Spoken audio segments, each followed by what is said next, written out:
Hello and welcome again to another episode of One Starfish, where our mission is to change the world one starfish or one person at a time. As always, make sure to rate, review, subscribe. That's the way we get the word out. If you get any value, make sure to share it with someone else so they can get some value. Really excited for our guest today, Jesse. He's on the beach. I think he's in Florida. We'll get into that. I think that's where he's actually at.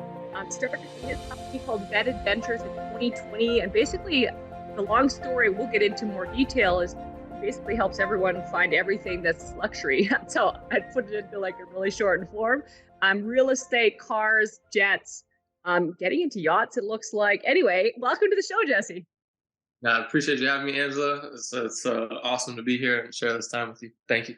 Awesome. So we were chatting just really briefly before about like how you started with some family members and some stuff, and then you went into real estate, and now you're here and you're using this to also get to help more things. So tell us a little bit about your vision and yeah, some of your thoughts. And first of all, anyone that's listening, this guy is a very young guy that's doing some amazing things. So something like that. Appreciate the intro.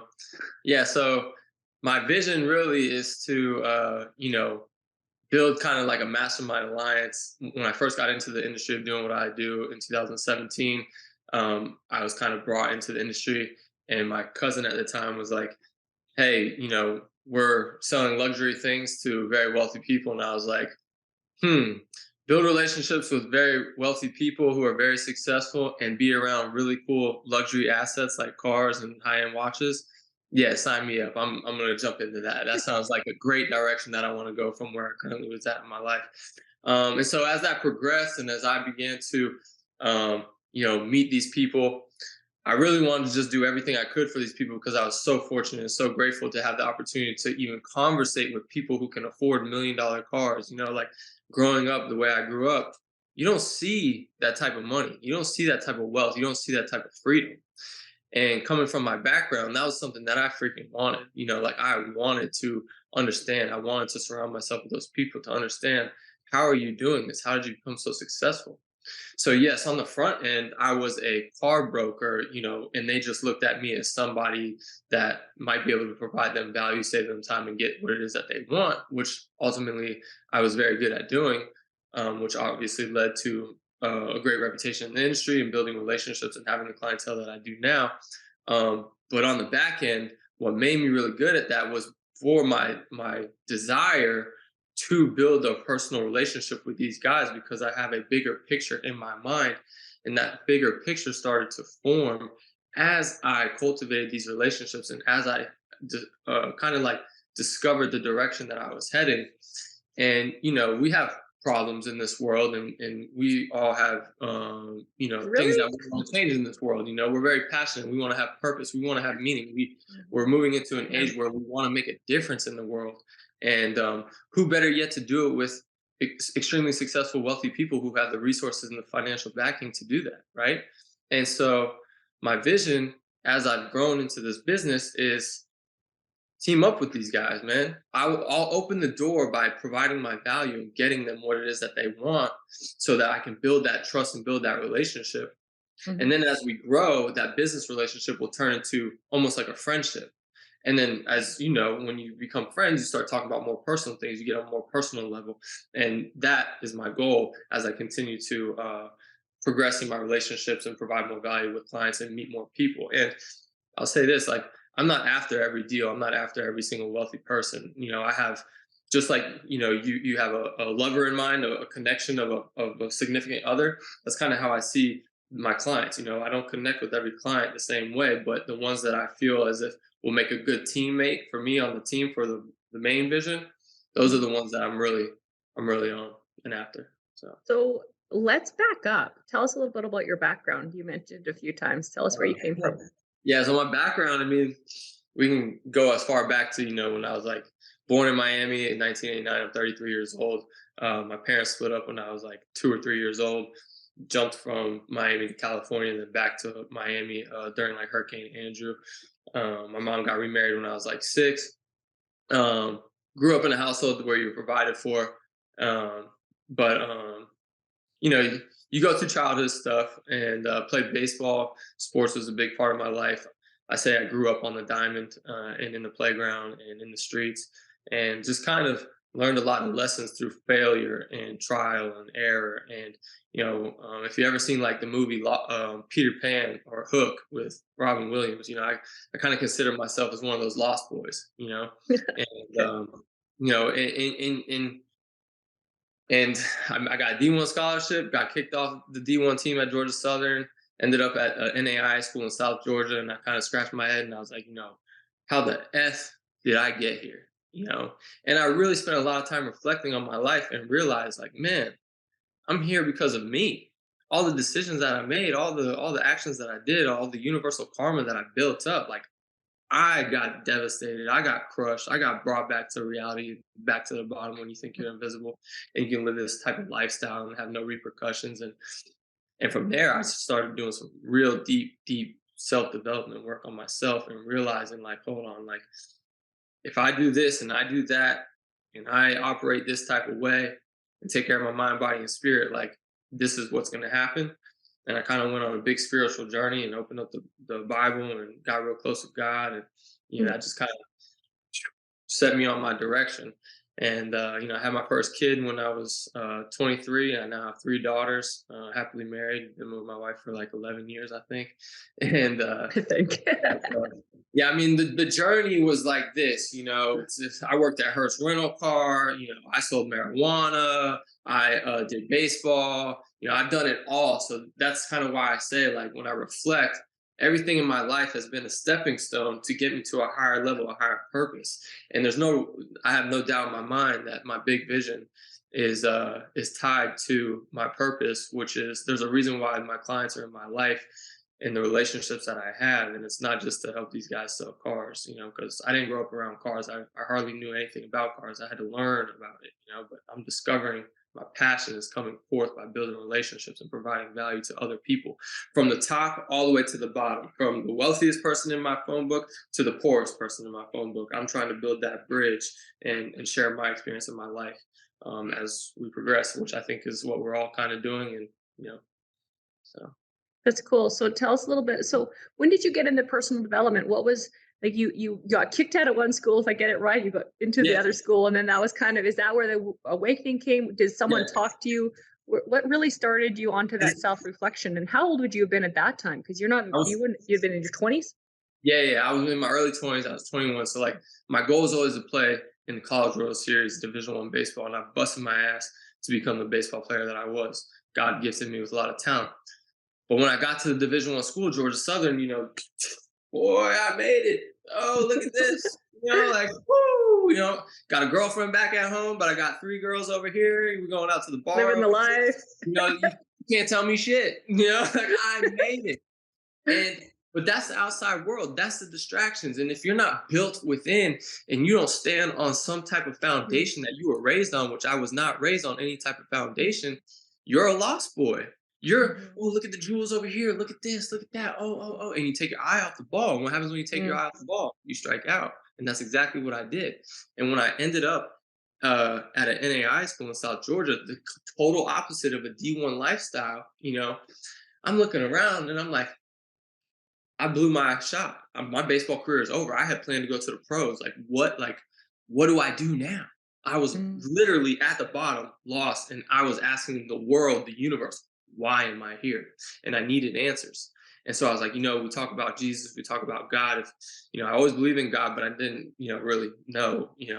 And so I was like, dude, I have an addictive personality. So I went boom, all in on that, on the Bible, on spirituality, on meditating, on I just looked around and I literally said, "Man, what is this place? Like, what is this? Like, who am I? What am I?" And when I started doing some soul searching, that led me to the personal development.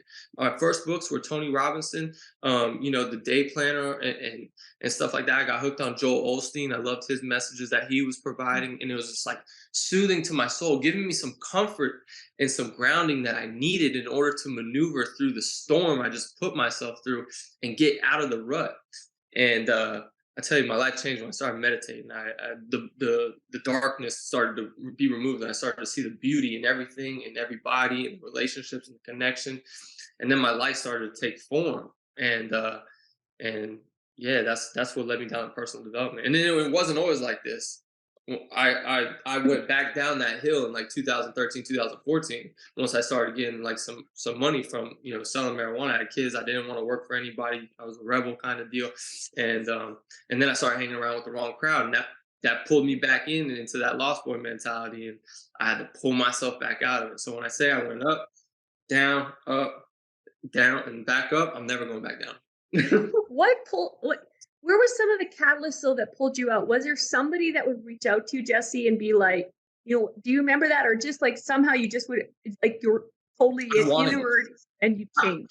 I wanted it. I personally wanted it. And when I was at Thomasville, Mm. the South Georgia NAI school, there was a beautiful man named Mr. Rainey. Love that man to death. He would host a Bible study on like Wednesday nights for all the athletes. And you could Mm, show up if you wanted to. He would feed you. And we would open up Tony Dungy's daily devotion book, which I have right here. Give me one second. I'll just show it because sure. this was also one of the books that led me down my Okay. spiritual For path. those listening, it's called The Uncommon Life Daily Yes. Challenge by Yeah, Tony very Dungy. good book. Tony Dungy, beautiful soul. Um, and so I just started to latch onto something that I needed, and if you know Mm.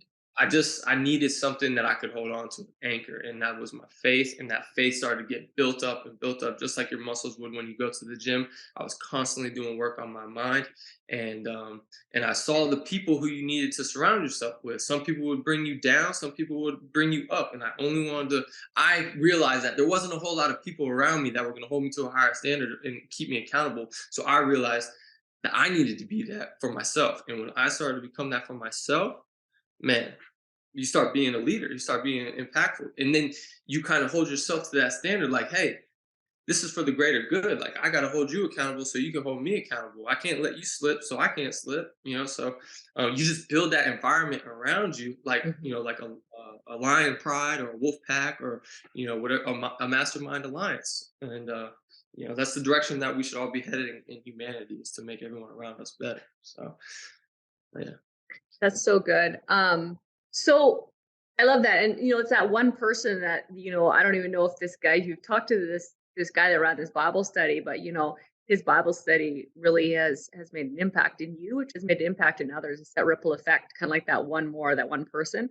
So I Mhm. really love that. And you really, you said, and then you got into bad crowds later as you started to get a little bit of money and all that kind of stuff. You had a few kids and you kind of went down that bad trail, and then you pulled yourself back out again. What are some tips for people that are, and you said you're addictive personality. So there's a few things that really caught my attention. I'm got a very addictive personality, and I know a lot of people struggling with addictions, unhealthy addictions. And so what were some tips that you could give someone to, like, but then I also hear like, I don't want to get rid of my friends. They've been my friends forever. But they're not healthy friendships. What are some tips on how you navigated that? How I navigated that would just be the want to, and Ed says this, and I've always kind of felt this, is I don't want to miss this experience here on earth, not being everything that I can be. And I look at my mind and my body as God's temple. We're built in God's image. So the perspective of my self identity is what holds me accountable to the actions that I take. And when I look at other people, I see the God within them. We all go through the same struggles, troubles, adversities, anxieties, fears. We can all relate to that. But the power is in the people, the power is in the relationships. And so when you build yourself up, you start to become like a magnet. You start to attract. And when you start to slide back down, you just got to look at yourself in the mirror and remember how you got to where it is that you got, and start to build on top of that. And I tell you what, just holding that identity of being a child of God, just like how you have the DNA of your father, your biological father, you may look like him, you may act like him, you may talk like him, you might have some of the same tendencies. Why would you not have the same DNA from the creator? Right? And so when you have those addictive tendencies, when you have those addictive personalities, I've been addicted to drugs before, but I looked at myself in the mirror and I said, bro, how are you gonna be so weak that you let this little thing have dominion over you? Don't you want to be strong? Don't you want to be big? Don't you want to be a leader? Don't you want to be a king for your family? How are you gonna let this little substance stand in that way? And it's just like a boom, like hell no, man. I'm bigger and better than this. This shit ain't gonna hold me down. And that's I always I identify enemies in my life. I always say, F the enemy, kill the enemy. And the enemy is anything that's going to come in your life and Mm. hold you back or deteriorate you from the path that you want to go. And when you can recognize the enemy, that is massive. That is awareness. And then you can laugh in the enemy's face and say, "Ha, I see you. I see." And if it's one of your friends that come around, it's hey, let's go out to the bar and drink tonight. Baby, I'm going this way.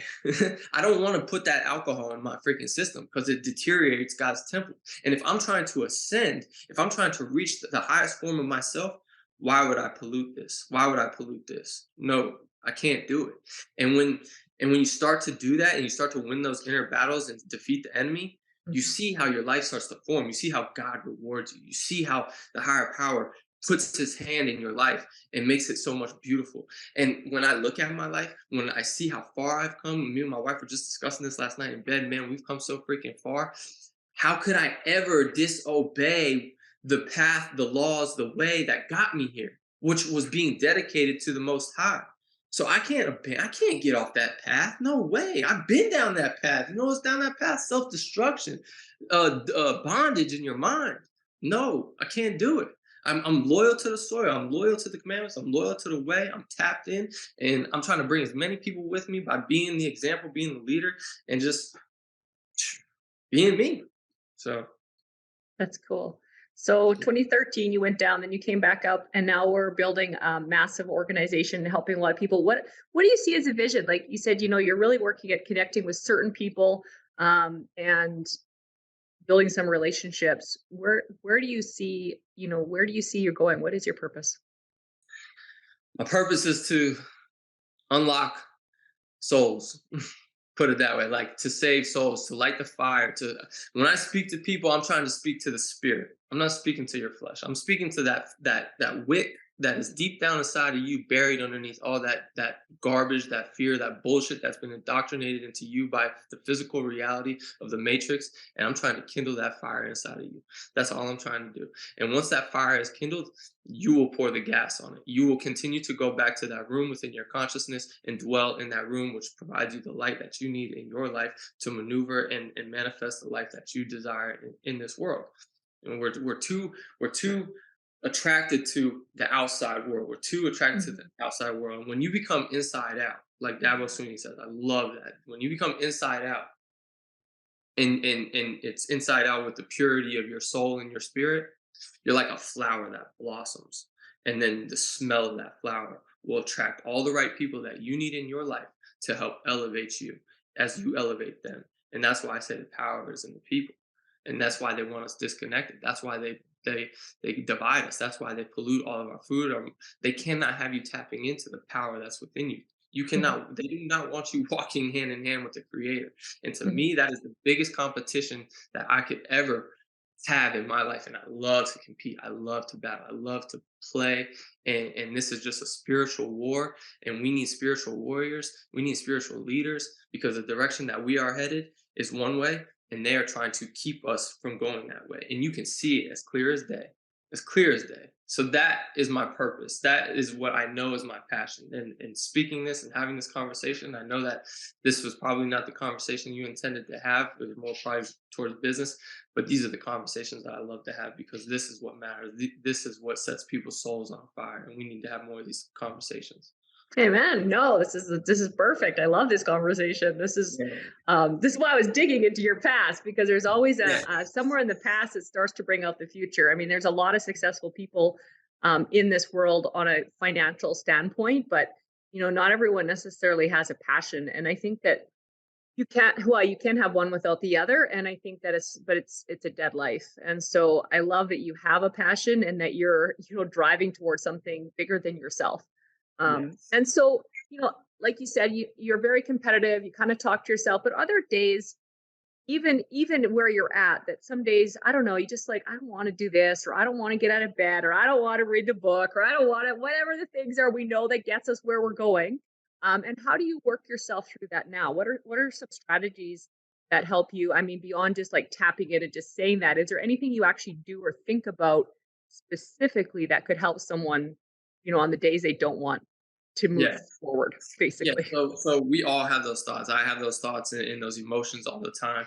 And again, you can just identify that as the enemy. And that voice in your head, those emotions, that's like your lower self. That's not the Jesse Piccolo who's out here to dominate and to win. That's a lower form of myself. So I have daily little habits that I do, which are stacking like little wins. Like I meditate. I have a gratitude journal that I write a handwritten note every day to God, just giving him what I'm thankful for and grateful for. I hug my kids. But when I don't feel like doing the work for the business, I remind myself like, hey, there's a bigger purpose here. You need to foster these relationships. You're not just doing this to make money. Because the more I've detached myself from focusing on needing to make money, which was very hard because I came up, broke as shit after I lost all my money and have kids and whatnot. So like the fear of being broke is definitely there. But once I've released myself from, gotta make money, I've made more money than I ever had. So it's I remove that and I focus on the mission, which is saving souls, lighting fires in people, building relationships. And I've realized the more you attack when you don't want to, the more momentum you build, the more self-confidence you build, the more that voice inside your head dwindles because the bigger you is coming in and saying, no, bitch, you ain't speaking today. I know you don't feel like doing this. I know you don't, and it's okay to sit there, and dwell in that.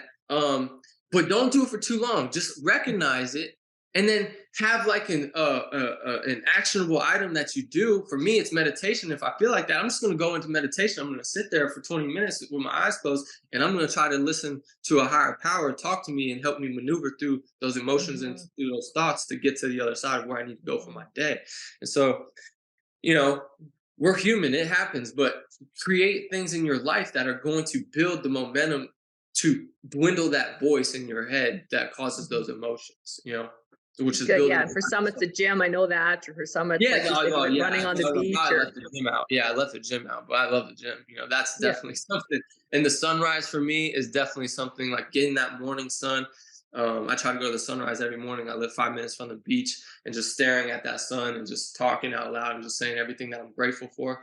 And when you do get in those states of minds of, I don't feel like doing this today. I don't feel like, remember there's a purpose to your life. And if you're aware of your purpose and your passion, then that will get you going like how you need to. But a lot of people are not in their passion, they're not in their purpose. And that's by design, by the matrix.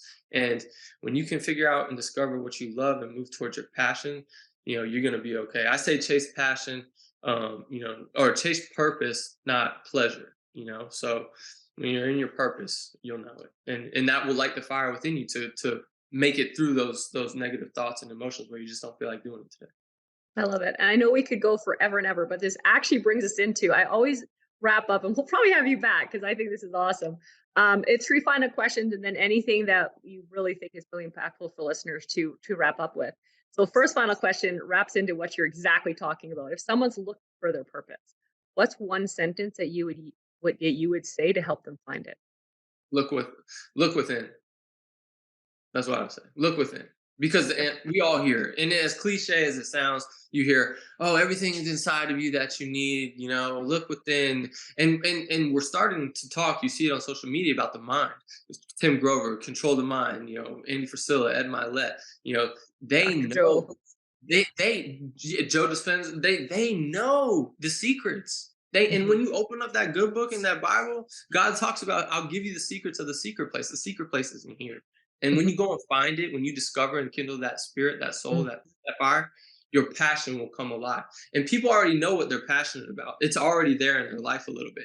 They're just not paying attention to it because they're too caught up in, maybe got to pay my bills, or I got this deadline, I got to take my kids here. So they don't have time to water that seed of their passion and their It'll purpose. take time. Exactly. But create the time, because They got to create it. that's why you're here. That's why you have this experience on life. We're not here forever. Our job here is not to make as much money as possible and then die. Our goal, our purpose here is to connect and provide value to each other because we all bring something to the table. You can't have a wide receiver catching touchdown passes if you don't have a quarterback throwing on the ball. We're all connected. We are all one. That's why they divide us. So I would just say, look within. Don't stop looking within until you find what it is that you need. And when you find it, you'll feel it, and you'll keep going back to it, which is watering it. I love that. So good. All right, second one, and there's probably more than one, but what one comes to mind? What's your favorite quote and why? That's a really good one. Um, So many good ones out there. I'm not good at remembering quotes, but I will give you the quote that I posted today, which Okay. was by Da Vinci, uh, Leonardo da Vinci. He says, "The workings of the human body is an analogy for the workings of the universe." And I love that quote. A deep So quote too. yeah, That's yeah. very cool. Third and final question. What do you want? What's one word or sentence you want on your gravestone? I just came up with this like a couple months ago because I've been on this journey, and I would probably say, "Kingdom builder, enemy killer." Like I'm building the kingdom and I'm Killing killing the the enemy. enemy.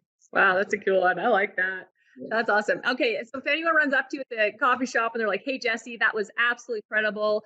I learned a bunch of how to, work through addictions, becoming my best self, all of that kind of good stuff." Was Mhm. there anything that we didn't touch on that you just think was really impactful for people to pay attention to?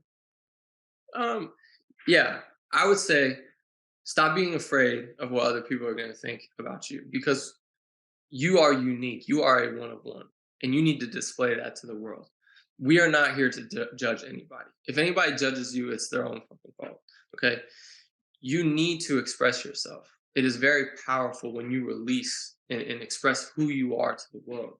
And that is what's going to allow the people to attract to you when they know who you are. You need people in your life. Again, the power is in the people, and nobody can help you get to where it is you want to go if they don't know who you are and what you're about. So express yourself, be yourself, let the world know who you are. Use social media as an outlet to just say, "Hey, what's going on? Today's a great day." Whatever you got to do, man, you got to turn that burner up inside of you, that flame. And I think Ed Milet talks about it. If you're at 100 degrees, you're on fire. But if you're at 60, you're just kind of going to be like timid and quiet and shy, and you might be an introvert, and that's okay. To each their own, everybody's different. But if you're somebody who's yearning to come alive and let that lion out, let it out and watch your life transform and inspire and you'll just keep running in that direction. So That's be awesome. That's so good. I love yeah. that. All right, guys. As always, make sure to rate, review, subscribe, follow Jesse. We'll have all of his information in the show notes. Check out what he does. Check out a little bit about him. I know he provides a lot of value in his content too. So make sure if you have any questions to reach out. I know he'd be happy to help or answer any questions that you have. Let's go out there. Let's change one starfish or one person at a time. And together, if we change one life at a time, together we can change the world. Thanks so much for being on, Jesse. You're welcome. Thanks for having me. Have a great day.